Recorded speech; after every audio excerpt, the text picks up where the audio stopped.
No clássico dos milhares ou dos centenas e não dos milhões disputado no Engenhão, o sapato cantou e o Vasco adotou uma postura diferente, que pode ter dificultado de alguma maneira, sim, o jogo do Flamengo. Fato é que engana-se quem pensa que a partida foi equilibrada ou que o Vasco merecia melhor sorte. Eu vou te explicar o porquê nesse vídeo, falando sobre tática, sem tatiquez.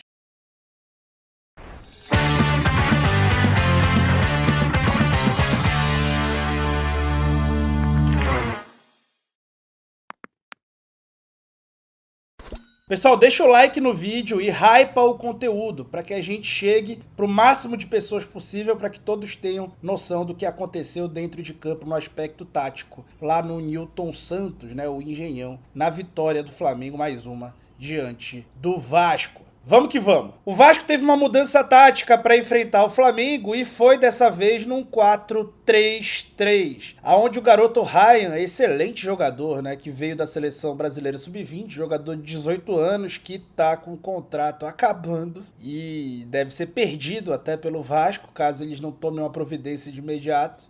Tava no 4-3-3 com o Ryan jogando mais à direita e o Coutinho jogando mais à esquerda. No meio de campo, uma trinca de volante com o Jair, Hugo Moura e Cocão. E a gente vai tentar explicar o que isso gerou nessa partida no plano tático. Mas muita coisa aconteceu por conta dessa nova formatação defensiva do Vasco. O Flamengo, com a sua capacidade de associação e troca de passe, dessa vez foi mais pressionado pelo Vasco, que mandava o Felipe Coutinho, apesar de ele ser o responsável por defender o lado esquerdo desse ataque ali, para que o Flamengo não progredisse, ele também tinha a obrigação de ficar atrás do Ryan e do Verratti na hora de marcar a saída de bola em alguns momentos, para que ele pudesse marcar o Pulgar, que era o primeiro volante de costas que ficava à frente dessa construção, especialmente numa segunda fase, como era esse caso. Isso gerou uma série de implicações. Primeiro, uma necessidade absurda de doação do Verratti e, principalmente, um time que ficava muito curto. Fosse no meio, fosse no ataque, o Flamengo tinha muito espaço para progredir pelo lado direito, né, do campo, com o Léo Ortiz, com o Wesley e com o Plata. O Flamengo, por sua vez, tentou manter um 4-4-2 com a bola, um 4-3-3 que variava para um 4-4-2, um 4-2-3-1 que variava para um 4-4-2, prevendo o Plata como uma dupla de ataque para o Bruno e o Wesley ocupando esse corredor lateral. Então, na verdade, esse grande espaço ele estava sempre posto, desde o primeiro minuto, desde as primeiras movimentações em campo, e nos primeiros 15 minutos o Flamengo teve muita tranquilidade para progredir por ali. O Vasco, ao sair jogando, não tinha nenhuma arma. No primeiro jogo,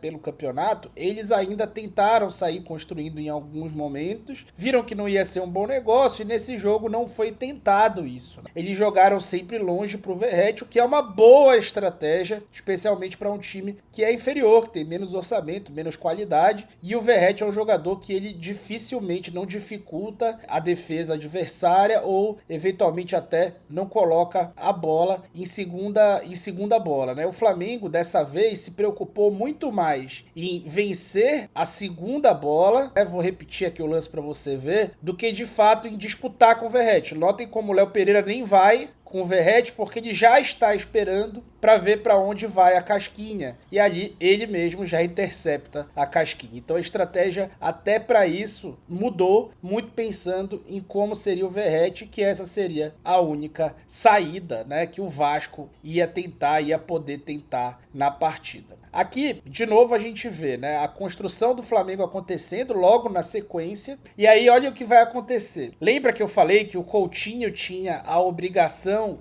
de marcar o volante que estivesse de costas na saída de bola? Pois é, ele esqueceu. E esse esquecimento dele gera uma torre de Babel. tá? Então o Verratti nota que precisa fechar o meio porque o Coutinho esqueceu, e o Cocão, que é o volante que jogava mais à esquerda dessa trinca de volantes do meio, também nota, e ele vai reduzir esse espaço. Notem como o Verratti vai olhar pro Coutinho e vai cobrar o Coutinho, e como o Coutinho vai pedir desculpa, ele já espalma a mão pedindo desculpa. Enquanto isso, o Cocão vai resolver ali o problema imediatamente, né? Só que aquele cara que eu grifei de amarelo tá absurdamente livre, que é o Gonçalo Plata. E ali o Flamengo de novo vai conseguir progredir pelo lado direito, quase 100% das vezes por uma culpa individual do Coutinho, que gerava um problema sério durante essa marcação, né? Essa marcação mais alta. Marcar alto com o Coutinho era sim um risco altíssimo que o Carille correu, e nos primeiros 15 minutos parecia que a superioridade que o Flamengo teria frente ao Vasco seria ainda maior. O Vasco tinha essa única nota ali para sair jogando, o Flamengo já tinha controlado a segunda bola e não estava gerando problema, e o lado direito, por culpa do Coutinho, estava totalmente exposto, exigindo até que o Piton mudasse, se deslocasse, o Cocão balançasse o tempo todo, o Verratti muitas vezes tivesse que cobrir esse lado direito. E até quando eles eventualmente encaixavam essa marcação alta e o Flamengo tentava jogar longo, ao jogar longo ele deixava o mano a mano acontecer. Então ele, Flamengo, conseguia batalhar a segunda bola com um meio muito mais povoado do que o adversário e conseguia até fazer superioridade numérica na última linha. Então esse lance, por exemplo, não gerou uma finalização por um erro de leitura do Plata, né? Esse passe era para o Arrascaeta, o Plata erra a leitura e o Vasco consegue tirar. Então parecia que ia ser um baita de um amasso até esse lance aí. Esse lance de novo, bola longa na referência ali pro Verratti, o Ortiz tira essa bola e nessa segunda bola o Vasco consegue gerar um outro cruzamento, que é de novo defendido, e na segunda bola ele vence de novo, né? Era um jogo para não perder segundas bolas para o Vasco. Na primeira vez que o Flamengo perdeu a segunda bola, teve essa finalização muito perigosa, acho que foi do Cocão até, e ali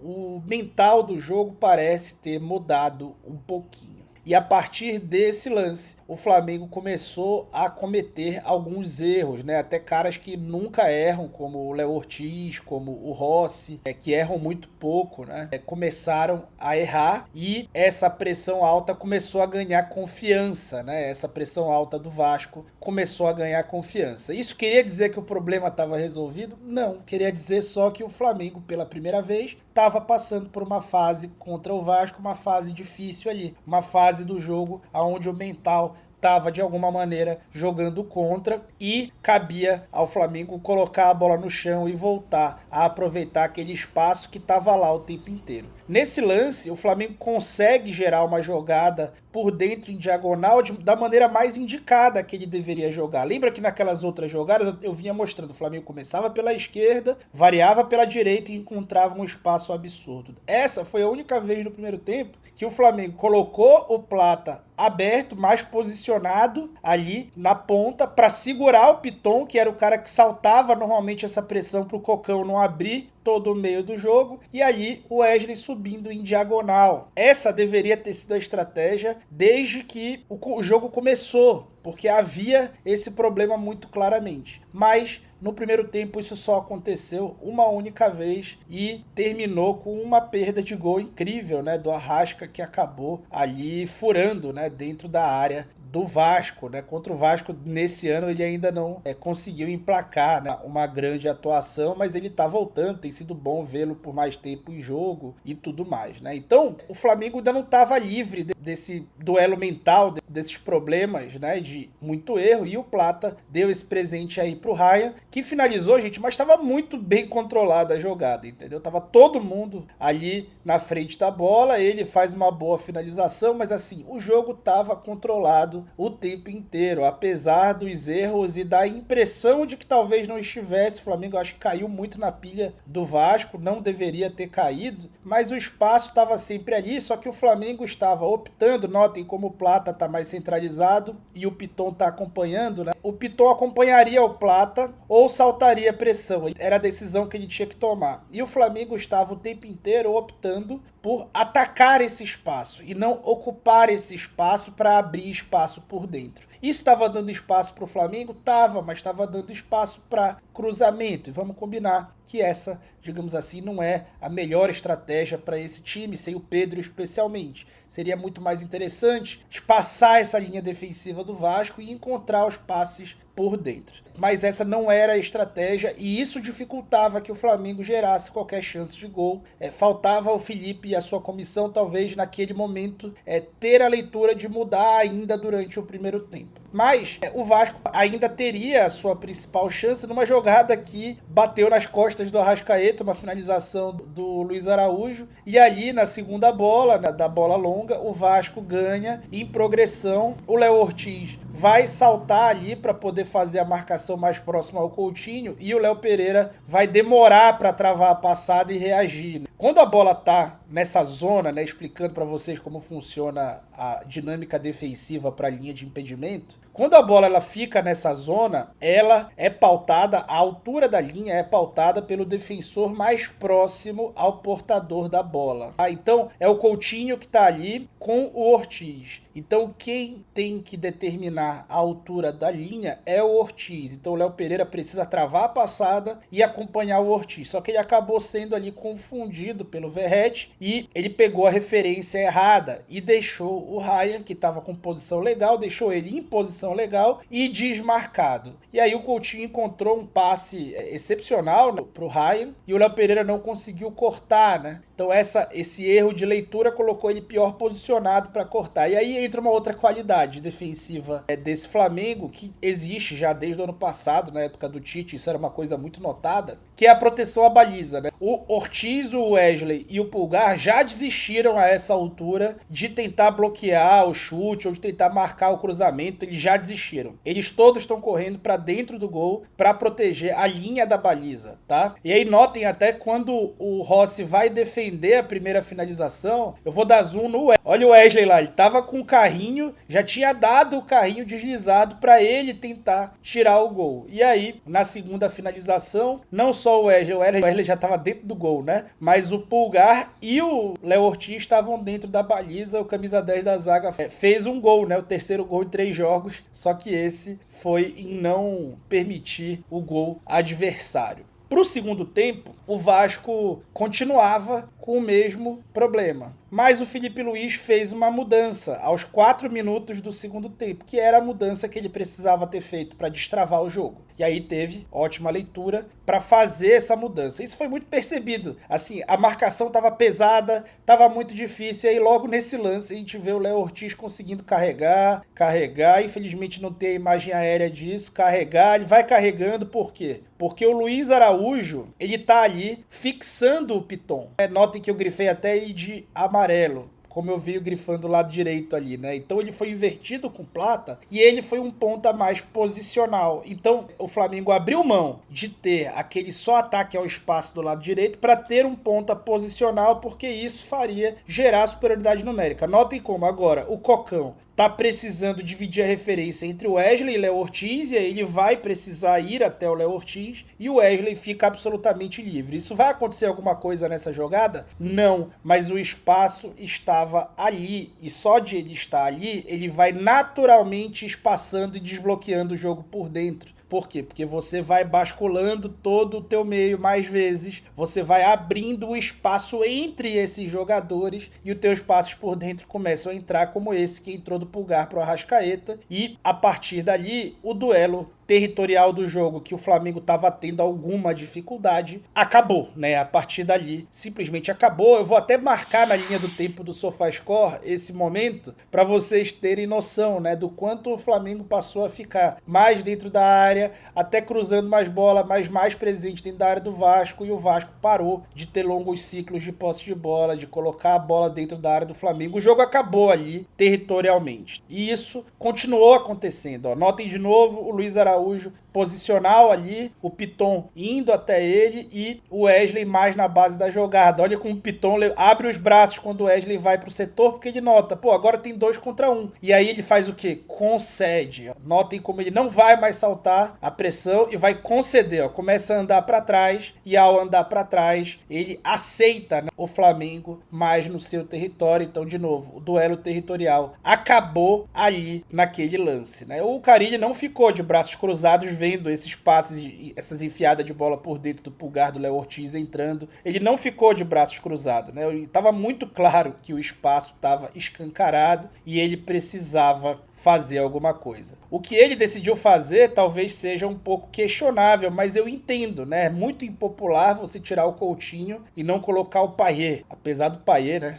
Enfim, que esculacho, né? Aquele lance do Wallace. Jogou 10 minutos, estava cansada. E aí, ele fez uma mudança. Qual foi a mudança? Ele colocou o Lloyd, né, que tá ali correndo com a número 45. Ele colocou o Lloyd e manteve, né, o Coutinho e o Verratti. Colocou o Lloyd no lugar do Matheus Cocão e passou a jogar numa espécie de 5-2-3 para tentar pelo menos antecipar esse combate e deixar o Ortiz com menos conforto para jogar. Para pelo menos entrega as costas ali, espaça o time e recebe bola na área, mas para de receber essas enfiadas de bola por dentro. Fazia algum sentido, mas aí o meio ficou completamente desguarnecido. E notem o conforto que o Plata tem para receber essa bola na frente dessa linha de 5, só com 2 homens marcando naquele meio de campo que já era curto. Do outro lado, se ele inverte o jogo, já tem 2 contra 1, na verdade 3 contra 1 ali no Piton, só que ele vai dar o passe por dentro pro Bruno Henrique, que vai ter um conforto danado e ninguém para abafá-lo, só um zagueiro, né? 1 contra 1 no domínio ele já tira, né? Foi bem mirim até o Lucas aí, o zagueiro, e ele finaliza ali um bate pronto pornográfico, né? E acerta o ângulo do Léo Jardim para resolver mais um clássico, ele que é o rei supremo dos clássicos. Como o Felipe disse no pós-jogo, foi um ótimo teste. Foi um teste legal, foi um jogo mais hostil, num território também hostil, num gramado, entre aspas, também hostil. É uma arbitragem que não deixou o sapato cantar, mas ele acabou cantando de tudo quanto é jeito. E o Vasco tentou usar as armas que poderia ter para dificultar um pouco o jogo. Dificultou? Não. O espaço sempre esteve ali. Talvez o plano de jogo do Vasco tenha surpreendido um pouco o Flamengo, que é natural, tendo em vista que foi completamente diferente o plano para o jogo anterior e que era ousada demais a estratégia de marcar alto com Coutinho, Verratti e seus blue caps, como diria o Mauro. Então, assim, era ousada demais a estratégia do Carille, poderia ter sido muito mais punida. O Flamengo, até mesmo com a estratégia de atacar aquele espaço do lado direito, de não ocupar aquele espaço para obter espaço por dentro, mesmo com aquela estratégia que talvez não fosse a mais indicada, ele gerou chances. A chance de gol que o Vasco teve foi num contra-ataque de uma chance clara que o Flamengo ia criando e um jogador chutou a bola no outro. E depois que o Felipe ajusta aos 5 minutos do segundo tempo, o jogo acaba, o Carille tem que reagir. Ele até pensa alguma coisa com lógica ali para fazer. Ele é um bom técnico, tá? O Carille. Ele pensa alguma coisa com lógica, com uma boa lógica, mas aí o Flamengo fica com muito espaço por dentro. O time como o Flamengo com muito espaço por dentro vai acertar. Durante o jogo eu vi muita gente reclamando do Plata, não era o Plata que estava jogando mal, era a estratégia do lado direito, que talvez não fosse a melhor, mas a comissão técnica teve ótima leitura e corrigiu a tempo de vencer mais um jogo por 1-0, poderia ter sido mais, inclusive, e o próximo jogo será no Maracanã, com o Flamengo possivelmente dono de todas as arquibancadas quase, e com os seus titulares, que foram preservados nessa partida, podendo retornar. A ver cenas dos próximos capítulos. O Flamengo está com 1,5 pé na final, mas clássico é clássico e esse jogo demonstrou, que mesmo com tamanha superioridade, o Vasco poderia ter encontrado o primeiro gol da partida e ali seria outra história, tá bom? Peço que deixem o like no vídeo se estiverem curtindo, se inscrevam no canal, gente, pra gente chegar logo aos 80 mil e muito em breve aos 100 mil. Queria muito colocar uma plaquinha aqui atrás de mim esse ano. Esse ano vai ter cobertura ao vivo do Mundial de clubes, então tô investindo no canal, tudo que vem daí, e vamos aproveitar ali para tentar hypar esse conteúdo, deixar o like para fazer a gente crescer cada vez mais em audiência, tá bom? Muito obrigado e eu fui! Um ótimo carnaval para todos vocês.